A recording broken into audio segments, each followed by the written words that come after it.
ये काम किसने किया तेलंगाना में?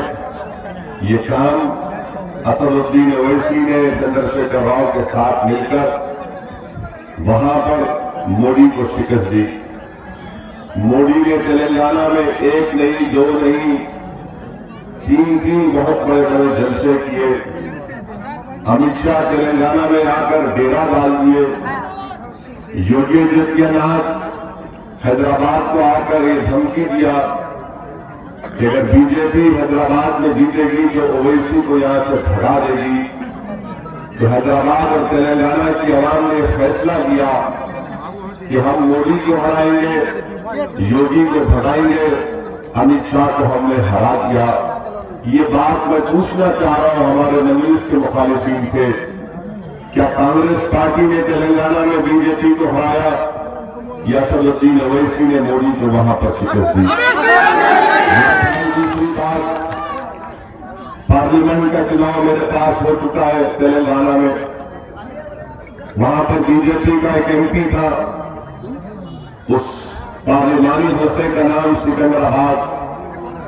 आप मेरी इस बात को नोट कर लेना, जब 23 तारीख को नतीजे आएंगे तो बीजेपी वो सीट भी इंशाअल्लाह अल्लाह उनको शिकस्त देगा। पूरे तेलंगाना में 16 पार्लियामेंट की सीट पर टीआरएस कामयाब होगी। हैदराबाद की पार्लियामेंट की सीट पर आपका भाई असदुद्दीन ओवैसी कामयाब होगा। बागी पौष रियासत में आंध्रा है, 25 पार्लियामेंट की सीटें हमने वहां पर जगनमोहन रेड्डी की तारीफ की। आप मेरी इस बात का नोट कर लेना, इंशाअल्लाह ताला 25 में से कम 20 से 21 सीट पर जगनमोहन जी कामयाब होंगे। वहां पर बीजेपी के 2 एमपी थे, इंशाअल्लाह उनकी जमानत हम सब करवाएंगे। मेरे भाई ये काम हम कर रहे हैं, जमीन पर हम आरएसएस के नापाक साजिशों को नाकाम कर रहे हैं। हिंदुस्तान में जहां कहीं भी कुछ वाकया होता, सबसे पहले उसकी मजम्मत करने वाले का नाम असदुद्दीन ओवैसी होता है। जो लोग हम पर तनकीद कर रहे हैं, दूसरा पॉइंट ये है इनका कि ये वोट काटने आए हैं। मैं आपको याद दिलाना चाह रहा हूं सीमांचल की गयूर आवाम को, जब यहां पर असेंबली के चुनाव हो रहे थे, मैं आपसे गुजारिश कर रहा था, मैं पुकार कर आपसे कह रहा था कि सीमांचल की आवाम जरा मेरी इस बात को सुन लो, इस पर ध्यान दो, इस पर यकीन करो।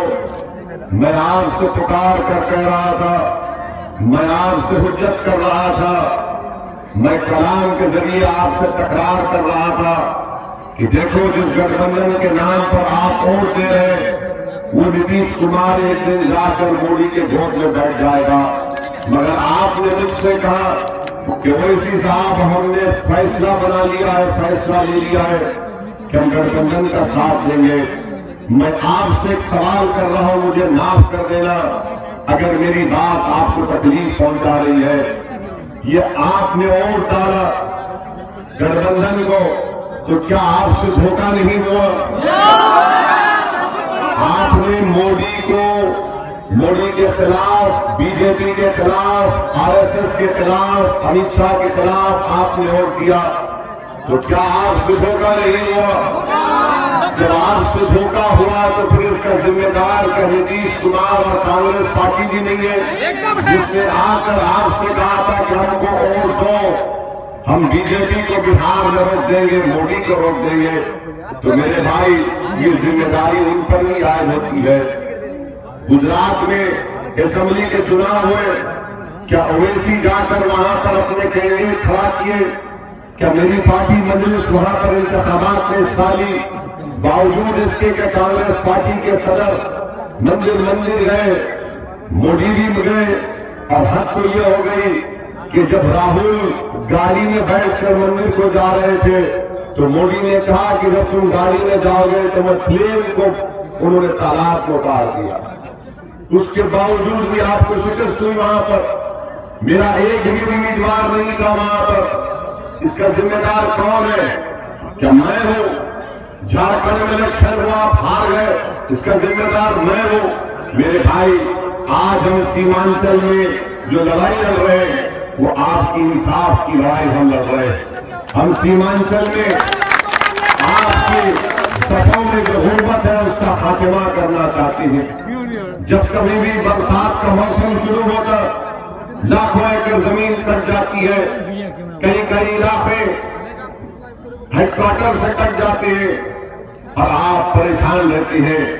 हजारों की तादाद में लोग कैंप में रहते हैं कि पानी का लेवल जब नीचे हो जाएगा जब वापिस अपने घर को लौटेंगे, मगर जब घर को लौटते हैं तो घर का नाम निशान